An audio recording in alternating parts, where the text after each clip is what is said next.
Okay, you clicked the video, which probably means you're wondering if this is going to be one of those videos where a content creator plays a new TCG and says, "Oh my god, it's so bad," or "It's so good," after really not spending that much time with it in the grand scheme of things. And I'm hoping that you'll agree that the 100 plus, in this case, hours that I've spent with Yu-Gi-Oh! Is enough time for me to give some opinions about what I think about the game and what I think about the experience of learning the game, both as an absolute novice and as a quote-unquote kind of newer player. I think Yu-Gi-Oh! Is pretty interesting, and I was inspired to learn the game for 3 reasons. Firstly, Yu-Gi-Oh! Genesis came out, and I am primarily a Canadian Highlander player in Magic the Gathering, which is a format that has been points managed for like 20 years at this point. So seeing a new developer planning to manage a card game format entirely with points was really interesting to me. But obviously, I couldn't engage with it because Yu-Gi-Oh! Is a complicated game, and just looking at that points list by itself was not approachable. So I wanted to learn how to play so that I could potentially play Genesis. I thought that that seemed like a sweet idea. Nextly, if you're anything like me, your feed has been kind of flooded with these kind of content creators from different TCGs playing each other's games, talking about cards from each other's games, kind of sharing that information. And it has, I think, really created this interesting community around card games that has previously been really siloed for a long time. If you were a Magic player, you only played Magic, you didn't really engage with the other trading card games on the market. And the same is true for Yu-Gi-Oh!, Pokemon, you know, what have you. And these new videos, I think, are really great in that way, in that they've actually broken down a lot of those barriers. My feed's been full of them, and the ones that I've been the most interested in have been the Yu-Gi-Oh! Ones, mostly because it's the one game of the kind of big 3 between like Magic, Pokemon, and Yu-Gi-Oh! It's the one that I haven't played. I've played a lot of trading card games. My kind of whole life has been around playing games broadly. I like basically grew up in a local game store. My like 9th birthday was in the basement of one. I remember playing like Warlord in like 1998 as a 6-year-old. So I've spent a lot of time with a lot of trading card games, but Yu-Gi-Oh! Is the one I've never really played.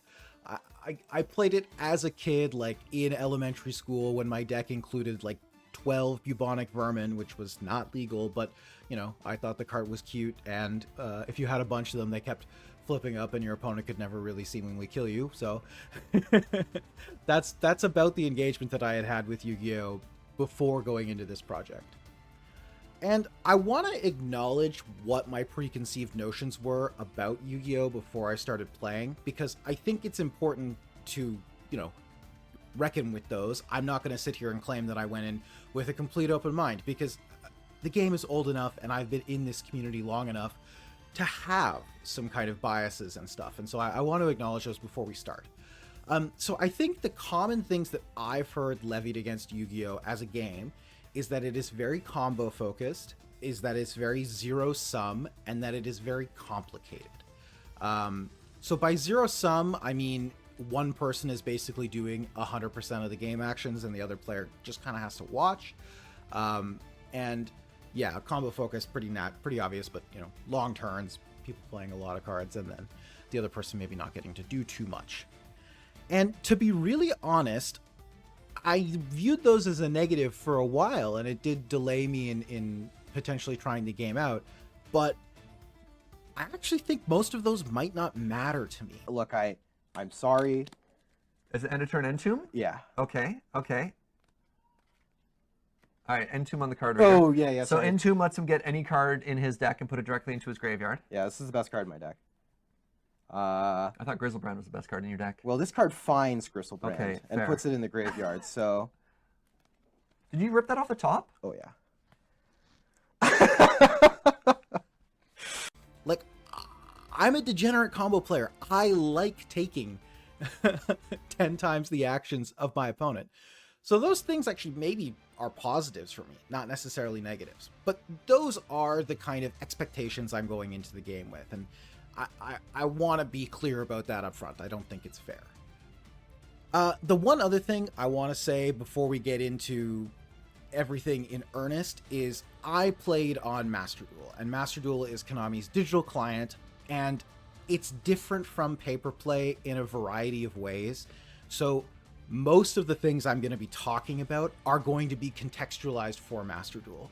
And it's important, I think, to acknowledge that that's true, because unlike basically any other trading card game, the digital client and the paper gameplay are pretty different. They have different band lists. They have different card pools pretty significantly. And so as a result, you're not playing a different game. The rules are the same, but you're basically playing a different format of the same game. And also like things like card availability, card acquisition, that's all going to be different Master Duel versus TCG as well. And I'll talk about TCG a little bit when I feel as though I can talk about it in a way that is informed, but I'm not going to claim to have had the full Yu-Gi-Oh experience necessarily, because I have ultimately only played on Master Duel, but it's the most accessible. So without further ado, let's get into what the process was like of learning Yu-Gi-Oh. Okay, so the basics. The kind of interesting thing about Yu-Gi-Oh is that the basics of the game are not that complicated, and the Master Duel tutorial does a good job of teaching you the core basics of the game. And when I say the core basics of the game, I mean what you can do on your turn. Yu-Gi-Oh is aided, I think, in the fact that its resource system is very different from every other trading card game in that you do not incrementally acquire more resources. In virtually every other trading card game on the market, or as far as I can remember, basically ever, there's this kind of incremental buildup of resources. In Magic, you play lands.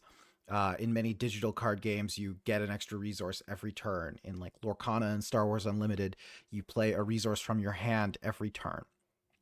In Yu-Gi-Oh, that's not the case. You can, on turn 1, with 5 cards in hand, basically do the same thing as if you were on turn 5 with 5 cards in hand. There's not some different resource system that so slowly ticks up. And what that means is that you can get right into learning the core mechanics of the game. So the Master Duel tutorial is pretty effective at teaching you how to normal summon monsters, how to tribute summon monsters that have higher level values. It's good at teaching you how certain cards can be special summoned under certain conditions. It teaches you that you have 5 zones for monsters, 5 zones for spells, a field spell zone, which is like a special spell. You have an extra monster zone where if you summon from your extra deck, you can put the monster directly there. And all things considered, I mean, this is not a video where I'm going to teach you how to play Yu-Gi-Oh, but I can tell you that this process did not take me that long to get to the point of understanding how all the parts in a Yu-Gi-Oh game move. Unfortunately, even though the tutorial system is quite good, it is not especially capable of teaching you what Yu-Gi-Oh games are actually going to feel like. And the reason for that is that a lot of the information in a Yu-Gi-Oh game is esoteric. And I don't mean that in a kind of pejorative, derogatory way of saying, oh, it's too complex. I just mean it in the literal sense of the information in a Yu-Gi-Oh, or the how to play a Yu-Gi-Oh game, is very deck specific. Yu-Gi-Oh cards are verbose.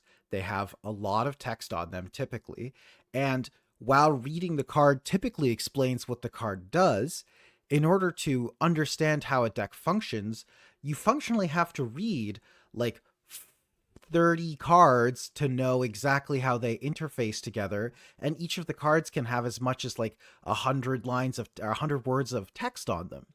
And there aren't really heuristics that you can use to judge how to play the game. Instead, you are pretty dependent on knowing specifically how your deck's engine works and how you can use your non-engine to interact with your opponent. Okay, so trading card games are lexiconally distinct a lot of the time, and I think it is easy to get caught up in assuming that everyone knows all of the words that you are saying, and I want to try to avoid that here. Obviously, I was learning, and so I'm going to use this opportunity to make sure that everyone's on the same page as well. So I've created my Yu-Gi-Oh glossary. We'll update this as we go, but engine and non-engine are maybe the most important things to know for the sake of understanding what's going on when you hear content creators talking about Yu-Gi-Oh decks. So engine is just a term for your deck's proactive game plan. It's typically around 2/3 of the cards in your deck are going to be quote unquote engine cards. And in Yu-Gi-Oh, engine has a much more robust meaning than in other games. For example, like in Magic the Gathering, we might describe an engine as like Overchase Daredevil Underworld Cookbook, where you can like generate a large number of food tokens. Maybe you throw in an Academy Manufactor and then you're like really off to the races creating game pieces. In Yu-Gi-Oh, your engine is how you are going to win the game. Typically, you have what are called starters, cards that are the things that start your engine, and they're building towards your eventual way that you're going to win the game. And I'll describe what that is later on. Non-engine tends to be more generic. These are cards that most decks can play, and you'll see a lot of decks playing the same non-engine cards. And again, we'll talk about those more in specific later, but these are interactive pieces. They are things that you are going to use to try and stop your opponent. And importantly, they typically don't have unique synergy with advancing your own game plan. They're mostly used to try and deny your opponent's advancement. That's not like 100% true, but broadly speaking, you can think of engine proactive, non-engine interactive. This emphasis on engine and non-engine and understanding how your engine works means that relatively early on in the process of learning how to play Yu-Gi-Oh, you need to choose a deck and you need to choose a kind of archetype that you're going to learn.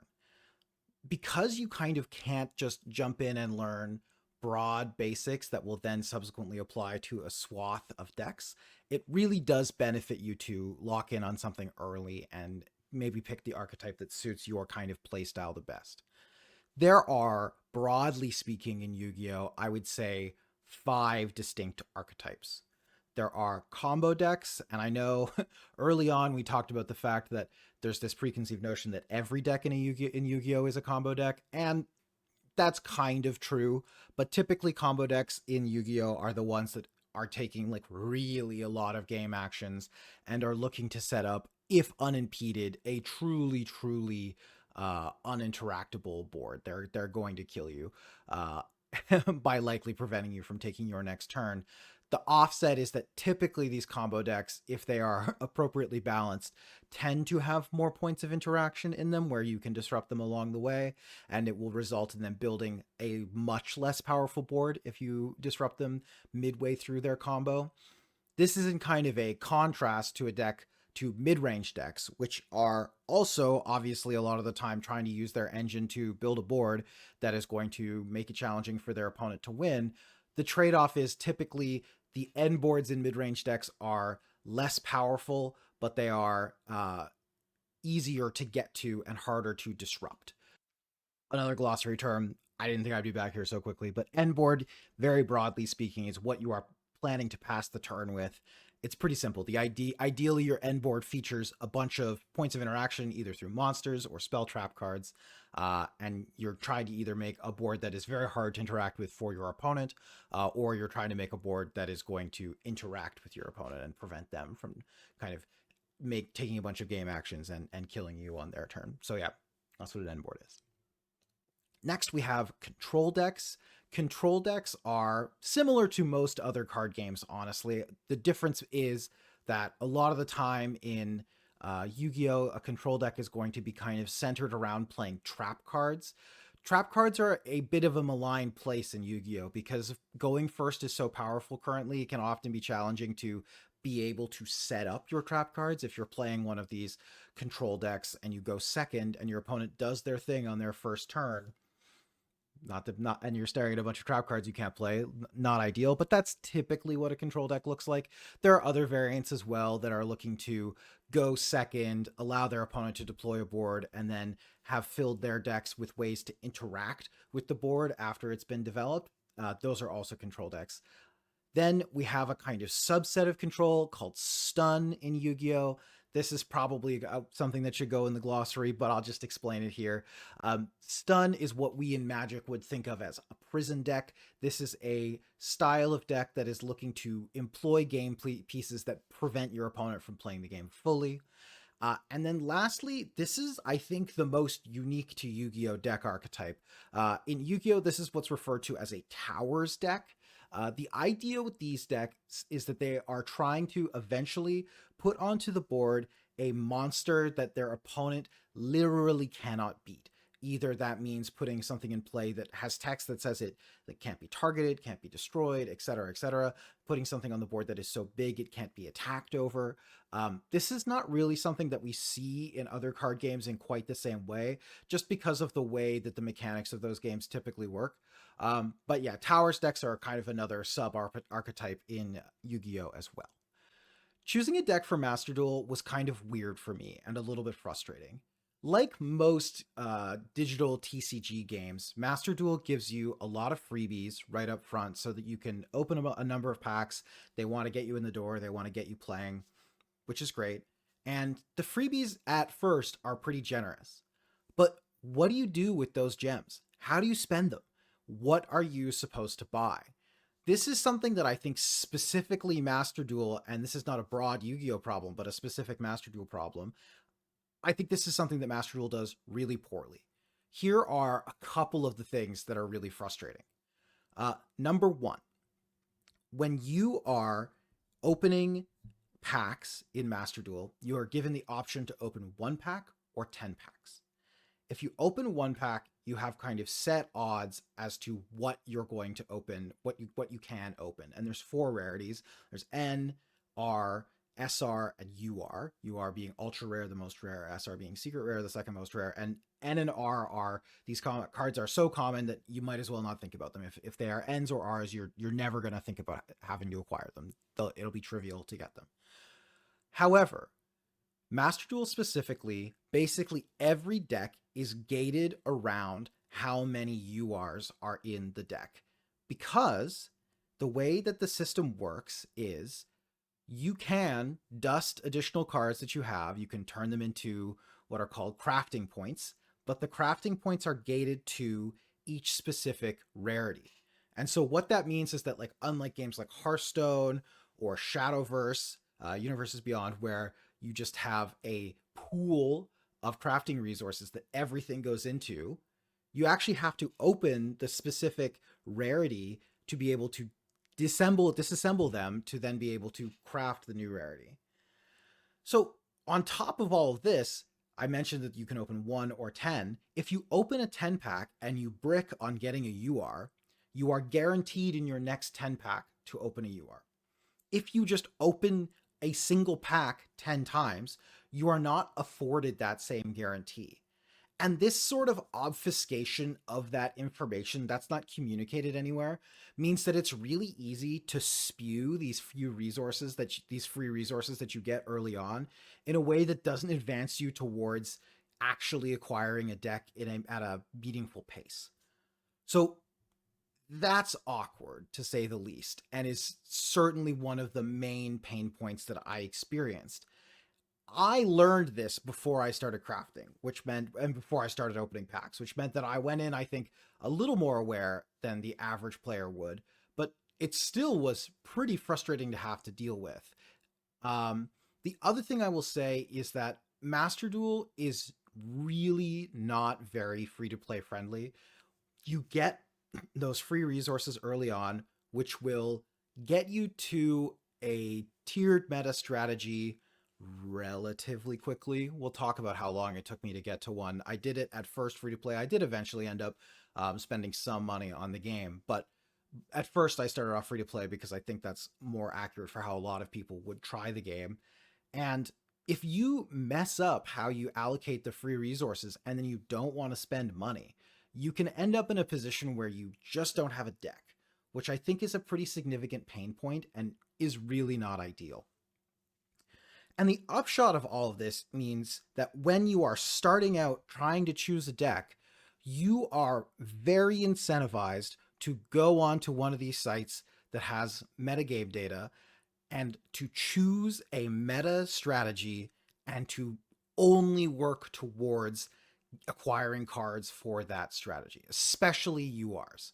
You really can't afford to spend UR crafting points on things that are not going to go into your eventual final deck because you just won't have enough. And you also are really incentivized to only open packs that contain cards that would go in your deck. And again, that's not super clearly communicated, and there are so many packs in this system that it can be a pretty daunting thing to approach. Lastly, even though you get a decent amount of free resources, a lot of them are gated behind playing the single player content, and that's fine. I actually don't mind that. I think that it's good that you get some experience playing single player, you can engage with some of the engines in the game, but the downside is, one, it takes a lot of time to kind of acquire all of the free resources, and when you're playing a trading card game, you'd ideally like to play against other humans eventually. And two, most of those single player events, although they're teaching you how engines work, these are not engines that are going to appear in games that you're then going to subsequently play on the ladder or even in the casual rooms. They just aren't decks that people register anymore. They're not as powerful. They're not powerful enough. So definitely some weird pain points there. And I think that this is maybe the weakest part of Master Duel is the card acquisition, the obfuscation on how card acquisition works, and the lack of information on how the kind of top meta strategies work. I think that it would be easy for a new player getting in who was not going to engage with a bunch of the external resources of Master Duel to just end up having a really frustrating experience. And I probably spent like maybe 10 hours doing research on websites, watching YouTube videos about different decks before I was able to lock in on what I was going to learn how to play. And I think that that's unfortunate. So ultimately, here's where I ended up starting. I think in retrospect, if I had done more research, I might have done this slightly differently. But what I did was I knew that there was a NR festival, basically like the equivalent in Magic the Gathering as like Pauper, like a format where you are not allowed to play SRs and URs. And as a result, you wouldn't have to spend SR or UR crafting materials to build the deck. And I thought, well, for the early ranks of the Yu-Gi-Oh! Ranked ladder, I feel like one of these decks that's playable in this format is just going to be good enough and proactive enough to be playable in the regular format. This was kind of true, but I think if I had had it all to do over again, there are a couple of structure decks, which are basically like starter decks that do have some URs and SRs in them. A few of those are strong enough to be playable on the ladder. In particular, I think the Raid Raptor starter deck, if you're interested in getting into Yu-Gi-Oh! And you're looking for a better way to start than I did, you can spend like 1,000 gems, which is pretty trivial at the start from your freebies, and get the Raid Raptor structure deck twice, and that'll get you pretty close to just what the meta Raid Raptor build is. And while that deck is by no means a strong meta contender, it is a powerful enough deck that it would carry you through the early ranks quite comfortably if you learned how to play it. But that's not what I did. I instead went and found the NR OTK deck of my dreams. I really like playing combo decks, and so I figured let's start with a combo deck. So this is Spider OTK, and basically what this deck does is it is attempting to use Mother Spider Splitter to go get the 3 baby spiders out of your deck. Then when you have your baby spiders, you can tribute one of these to make them capable of summoning this one, the number 35. Then you contribute this one from your extra deck to get this one, number 48, Pain Gainer, which just gives it more material. And then ultimately you contribute up into number 77, the 7 Sins. This monster has 4,000 attack and is a pretty powerful boss monster, actually. It's capable of detaching material from it to prevent it from dying, which is also quite nice. And it can get rid of things on the board, which is good as well. I used another glossary term, and I didn't even really give myself a good pause to explain it. But boss monster is pretty easy to explain. A boss monster is a monster that typically requires a significant investment. That's what you're often what your engine is working towards, is putting your boss monster on the field. And these monsters typically can win the game by themselves, or more or less win the game by themselves, if left unchecked, or they are highly interactive. So there you go. Glossary term. The upshot is, like, this deck, and then subsequently, sorry, the last part of the combo, the important part, is that you can banish one of these baby spiders from your graveyard and get back into play a large spider from your graveyard. So what happens is you chain all the way up to the 7 Deadly Sins, which is a 4,000 attack monster. And then in the process of doing so, you detach some material from it for the cost of the baby spider. The material you detach is number 35, Ravenous Tarantula, which you then get to resummon with the baby spider. The Ravenous Tarantula says all monsters you control gain attack and defense equal to the difference between your life points and your opponent's life points. And importantly, the baby spider's effect costs half your life points. So the basic idea is get Mother Spider into play, get 3 babies, get 7 Sins in play, pay half your life points to go down to 4,000 to put Ravenous Tarantula into play, and then you will have an 8,000 attacking the 7 Sins, and you will be able to kill your opponent with 1 attack. Now, if you're coming from a different card game, this sounds absurd that a kind of like pauper deck with no SRs or URs, like no ultra rare cards, just kills your opponent on the first turn. But this is just what Yu-Gi-Oh! Is like. And the reality is that this deck is actually, if you're an enfranchised Yu-Gi-Oh! Player, you know that this deck is bad. Like, the deck has a lot of weaknesses. The fact that everything runs through one specific card means that if you can just stop that card from activating its effect, you probably win the game. But that's what I started with. At the same time, though, when I was playing early duels with Spider OTK, I was also building towards a tiered meta strategy. And the tiered meta strategy that I was building towards, as you probably saw in my little B-roll that I was playing while I was talking about deck selections, was Mitsurugi. And Mitsurugi is a meta strategy, typically when paired with something else. It's less meta these days than it was before, but it's a meta strategy. And just as a little bit of info, I'm recording this quite a long time after I've played.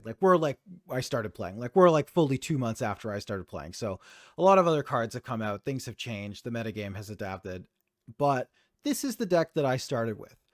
And it took me a while to acquire, but this deck is a lot more robust, and there were a lot more more combo lines to learn. I really liked playing this deck, though. This deck is a mid-range deck. It is not the most complicated in the world to set up, and the things that it's trying to do are interactive, but not so interactive that you can never do anything about it. But the trade-off is it's easier to get to your powerful end board pieces.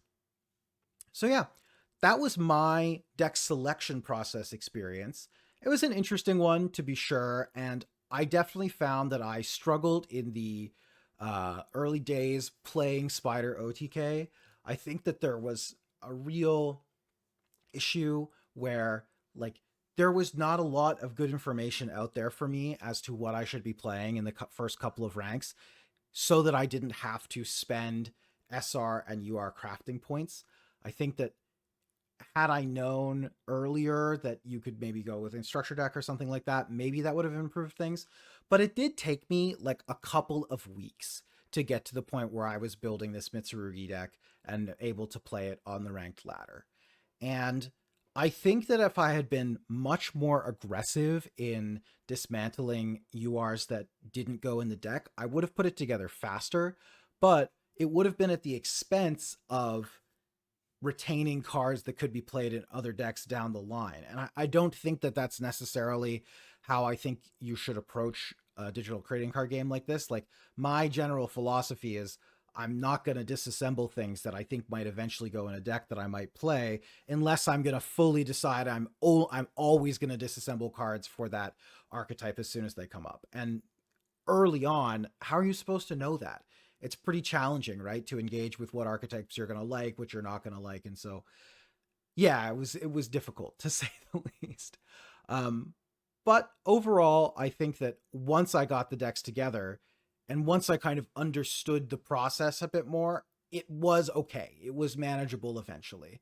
But getting to that point was certainly non-trivial. I realized as I was editing that I think I missed one pretty key piece of context and piece of advice that I would give new players trying to start playing on Master Duel. This is Master Duel Meta, the website I'm talking about for finding like tiered meta strategies. And one thing that's important to note is like the submission methods for this website, it's largely community submitted, which means that although technically there are lots of decks that have like a couple of people who have performed well with them. Let's click Sprite, for example, right? Like there's, 2 different players who have had decent finishes in the last 2 weeks with this deck.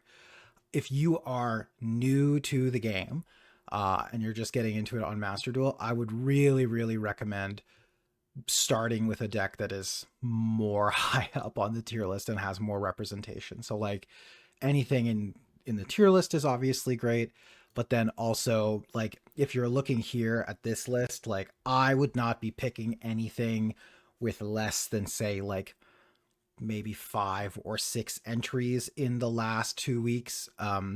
Just because if it has less than that, it likely means that the deck's power level isn't high enough for people to just be naturally ending up with decent finishes with it. It could also just mean it's unpopular. Like it doesn't necessarily have to correlate to power, but just as a suggestion for like what you should do, I would start with something like in this kind of range. That's certainly what I did. I picked Bitsurugi because it was a tier 2 deck at the time, and it seemed like a reasonable place to start. And I would not, for example, like decide that I want to start with, a Sulfachord or Lightsworn or Gimmick Puppet, unless you really, really do the research and decide this is exactly how I want to play. If stuff has lower representation on the tier list, it's going to be much harder to, I think, have good games that you kind of learn from, because the deck is either not very good or very hard to play, or it's unpopular, and it's typically unpopular for a reason. So anyway, just one other quick piece of context. Now, if you've made it this far in the video and you are thinking, geez, we're like half an hour in and he hasn't really talked about gameplay yet. Firstly, thank you for staying for half an hour without me talking about gameplay. And I guess if you stayed this long, subscribe, maybe that would be nice. But also, I kind of did this on purpose because this experience mirrors what my learning experience was like. I spent a lot of time learning how to play and learning how to build a deck before I ever really got a chance to get in and play. And the reason for that is a specific to Master Duel issue, I think. Essentially, once you get out of the beginner ranks of Master Duel, you are just going to play against people who are playing either meta strategies or off meta, kind of like rogue brews. But everything in Yu-Gi-Oh! Is powerful. And even decks that are tier 6, not good, will kill you on the first turn of the game if you don't interact with them, or if you don't understand how to interact with them.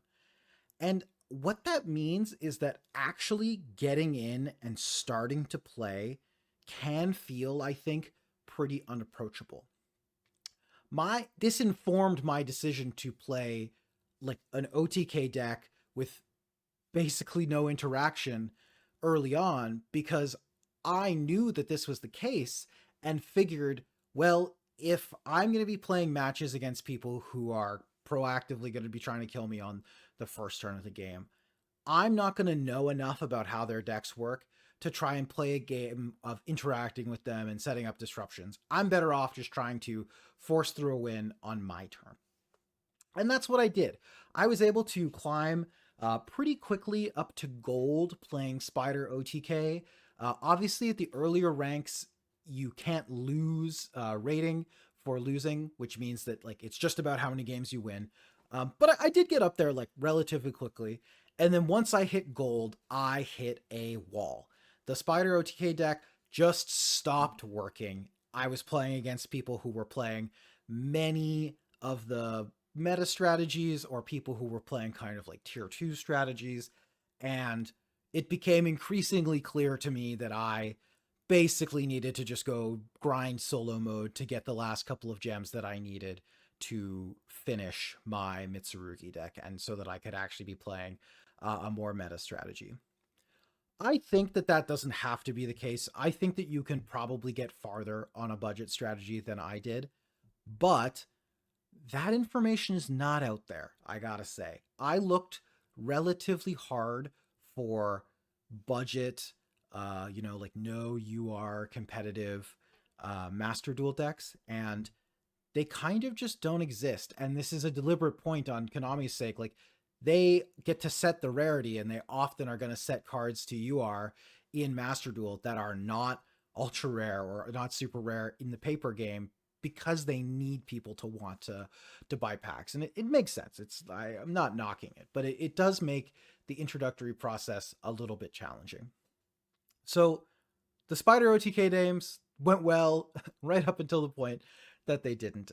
And then I switched to playing Mitsurugi. Finally getting a chance to play a tiered meta strategy was a big deal, I think, for my enjoyment of the game. I had actually been kind of close to burning out on playing with the Spider OTK deck, and I was getting frustrated. I wasn't enjoying the games as much. Losing to Ryziel over and over again was exceptionally frustrating, and I'm really glad that I was able to switch to the meta strategy when I did, because once I started playing Mitsurugi, I started to get to the point where I felt like I could make informed choices. When I was playing the Spider OTK deck, my plan was basically like throw my hand traps at my opponent. I did it again. I set a gloss return without giving myself a lot of time. A hand trap is really easy. It is a card that can be activated from hand. Typically they're a monster, but it can also be a literal trap card.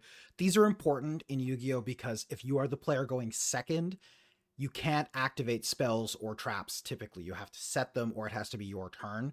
Hand traps are the exception to this rule. They can be used on the first turn of the game, meaning that the player going second has a chance to interact with the player going first. And then hope for the best. I had like slowly upgraded the deck with some of the non-engine pieces that I had acquired that I was going to put in my Mitsurugi deck, but it just wasn't really working.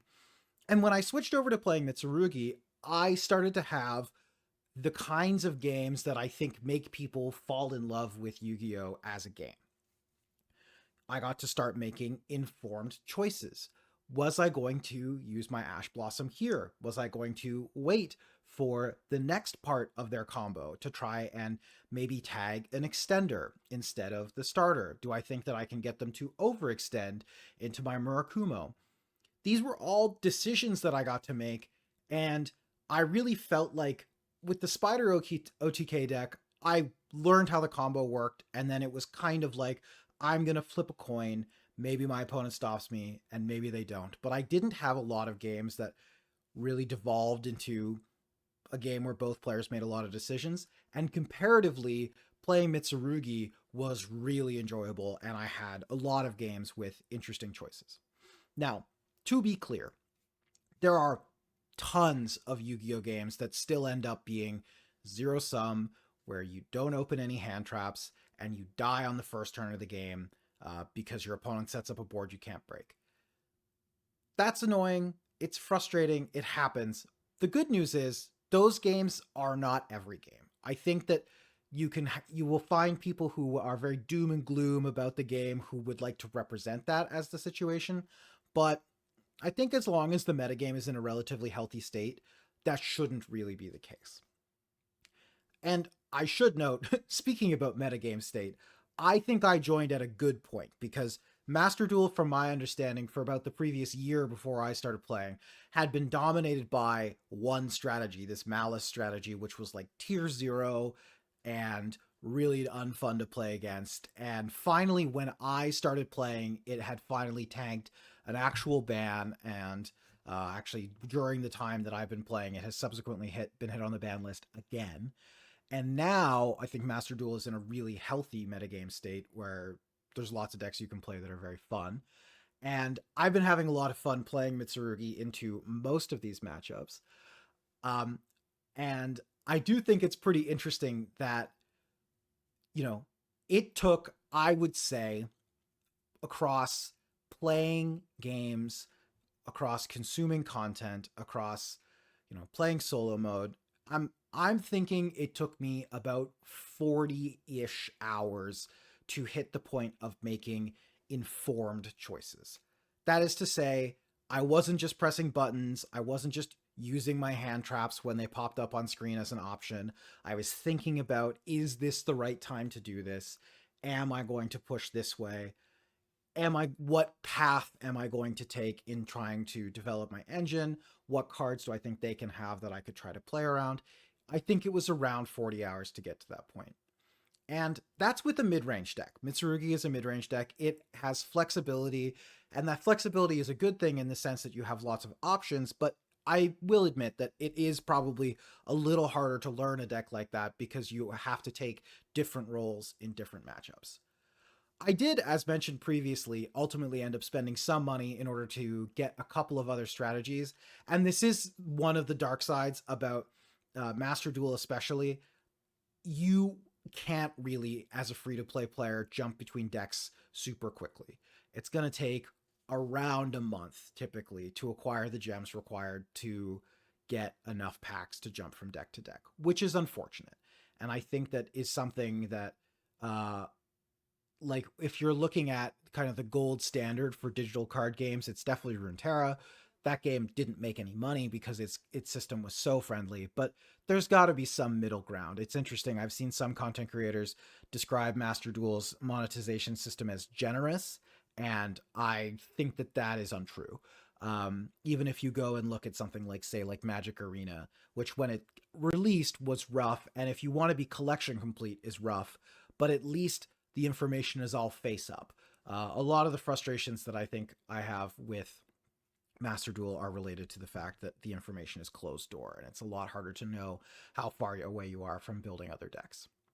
But I did build other decks, and despite all of these frustrations, I built a couple other decks in order to have some other experiences in the games. So I ended up playing Lunalight as well, which I think is maybe one of my favorite decks that I've played in the game so far. Lunalight is a towers deck where you're basically trying to combo to put a Liger Dancer in play, which is this big boss monster that can't be interacted with. And I had a lot of fun playing Lunalight. And I do think that I've decided that that's probably more closely where my playstyle aligns. As much fun as I've had playing Mitsurugi, I think that playing one of these kind of more combo towersy decks is something that I would be interested in going forward. But playing both Lunalight and Mitsurugi, I did eventually hit Diamond, which is decent. Like Master is the highest rank, and then there are rating duels beyond that. And I haven't hit Master yet.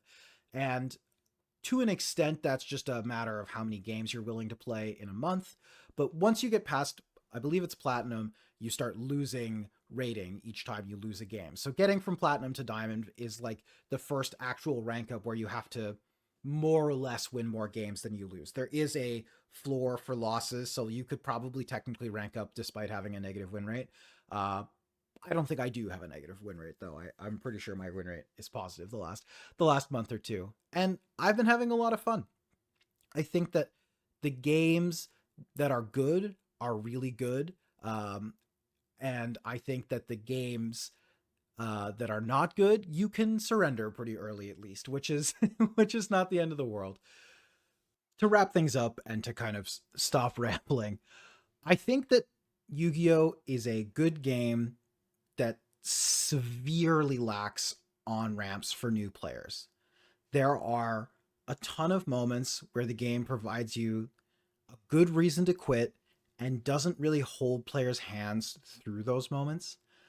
Examples would be the crafting system is rough. Going from playing the tutorial and the single player missions into actually playing against real opponents is rough. Uh, Experiencing negative variance related to like hand traps and getting max seed is really rough. The games where your opponent does a million things on the first turn and you feel like you can do nothing are rough. And if there were easier ways to get into the game and to kind of ramp up into those experiences, I think that you would provide players fewer opportunities to decide that they were going to bail. Because I'll be honest, I think if I hadn't been planning to make this video when I started playing Yu-Gi-Oh, there's a non-zero chance that, you know, right around when I was in gold, losing to all these meta strategies and, you know, these random strategies, there's a really good chance that I could have just left the game and decided this isn't worth my time. I'm going to go do something else. I kept playing for multiple reasons, but I think that it would be really easy to decide not to. The game is also really fast, and it's also punishing to wrong choices in a way that is challenging to engage with at first. The extra deck in particular, and I didn't touch on this initially, but the extra deck in particular means that decks are so consistent that, like I mentioned a couple of times, like even tier 6 or 7 strategies can kill you on the first turn that they get. And that's challenging to engage with if you're coming from another card game. In a world where increasingly card game designers are shifting towards maximizing the amount of equality in actions and time that players have, Yu-Gi-Oh! Really stands out as kind of a stalwart in not following that paradigm at all. And I think that in a lot of ways, the game is kind of stuck. They have created this system where you get to feel very powerful when you go off and you do your thing, and your opponent potentially doesn't feel very powerful and doesn't get to do anything. You compare this to like One Piece or Star Wars Unlimited, or you compare this to the new League. You compare this to Riftbound. All of these games are trying to maximize the amount of engagement that both players have, so the kind of regardless of the outcome of the game, you feel like you've made choices. And Yu-Gi-Oh can't. They have built their brand on being the game where you get to do big flashy things, and they also can't afford to make those big flashy things faster. That's the kind of power creep that I think would be ultimately quite bad for the game if they made it so that going from your combo starter to your end board with a boss monster, if that only took 2 or 3 cards, decks could just include too many of them and become incredibly problematic to deal with. Yu-Gi-Oh! Has to have longer combos that are deterministic but provide multiple points of interaction, because otherwise the game just would totally spiral out of control. What this means is that if you're a new player and you make a mistake in your combo, you probably lose the game because your opponent will either kill you on their turn or they'll get to punish you and interact with you in a way that maybe shouldn't have necessarily been possible. And the nature of interaction in Yu-Gi-Oh! As well is such that when you make the wrong choice and you play into a hand trap in a way that maybe you didn't need to, you can feel like those things are unbeatable. And it's pretty easy, I think, to have that be another quit moment. The one advantage is I think that this experience that I'm describing is probably more of a Master Duel problem than it would be in the TCG. If you were playing in paper and you were playing in a community with people who were, meaningfully interested in helping you get into the game, whether you're playing with friends or maybe just people at the local game store who actually care about growing their community, you might get takebacks. You might get casual games where people might give you an idea of, oh, you should have done this differently. Oh, don't do this because it will play into this card that I could have that is commonly played. But on Master Duel, you don't get that luxury. On Master Duel, your opponent is playing for their fake internet points, and they're going to kill you to take them from you. Which I think is a real downside, and it's an unfortunate one for sure. And it's especially sad because once you start making those informed choices and you start getting into those games where there's back and forth and both players get to do things and you have to make decisions about what you want to interact with and how you want to stack your chains so that you can maybe block something from being interacted with, the games are really cool and you can feel a level of skill expression that doesn't really exist in a lot of other card games. I likened learning Yu-Gi-Oh! When I was learning it to kind of like learning a fighting game. There is a requisite amount of knowledge that you need specifically about your deck and also specifically about your opponent's decks to even really be able to play. In fighting games, we have this concept, right, where you can be plus on block or minus on block, which essentially means when I make this attack, do I get to keep making attacks or do I have to now defend because you have the opportunity to hit me back if I missed? And you have to know this frame data at a high level in order to know how you are supposed to operate in certain matchups. Obviously, you can just jump in and play fighting games and just have fun too. But if you're trying to play like competitively, like these are things that matter. And Yu-Gi-Oh! Is kind of the same way. Because every deck has its own engine, its own kind of esoteric way about going about things, it is challenging to make generalized approaches to attacking other decks. If you don't know how that starter connects to this extender, which connects to this end board, you don't know when to use your hand trap necessarily.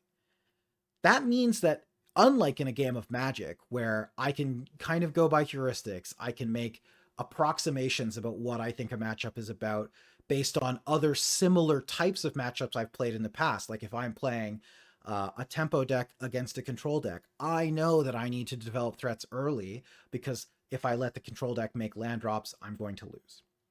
That's general knowledge. That doesn't exist in Yu-Gi-Oh! Playing against Mitsurugi is going to be completely different to playing against Draco Tail, which is going to be completely different to playing against like Mermail Atlantean, like a combo deck, right? These are all very different decks that require very specific knowledge. And once you get that specific knowledge and you can engage with the game in that way, it feels really cool to be able to make these choices and say, I think that my opponent is going to aim to go through this card. And so I can play around that and try and make it so that that isn't going to work.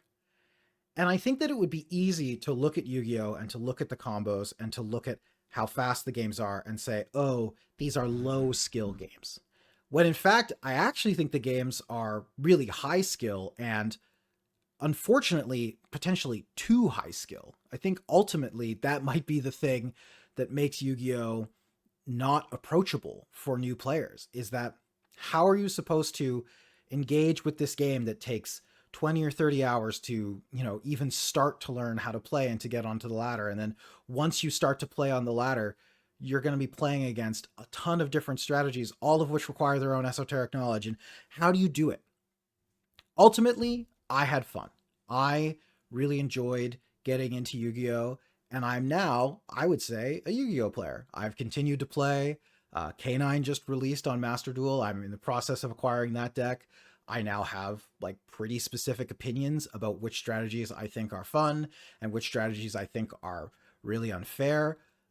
As a brief aside, I think it's fascinating that the Yu-Gi-Oh! Community thinks that Draco Tail is this like reasonable deck to have be the best deck in the format when I think it's miserable. Like clearly none of these people played modern Magic the Gathering in 2013 when Deathrite Shaman Jund was the best strategy and they all got mid-range to death. Like I know that Draco Tail is fair, but holy God, man, is it frustrating for me to play against.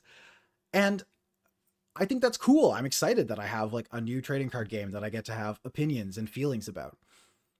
But I do worry that getting to that point for other people might not be that easy. Overall, I think Yu-Gi-Oh! Is really fun, and my first 100 hours were enjoyable. And if you want to try it, I think you should. And I think that, maybe this video can give you a slightly faster pathway and maybe somewhat of an on-ramp to get into the game so that you can have a good time faster than I did. With all that being said, I hope you enjoyed the video. Please like and subscribe, comment, and let me know if you think that I'm nuts, if it took me too long to learn things. And, you know, also, if you're interested, comment other games you think I should learn. I have played a lot of TCGs, but I'm basically down to learn any of them. With all that, I'll see you next time.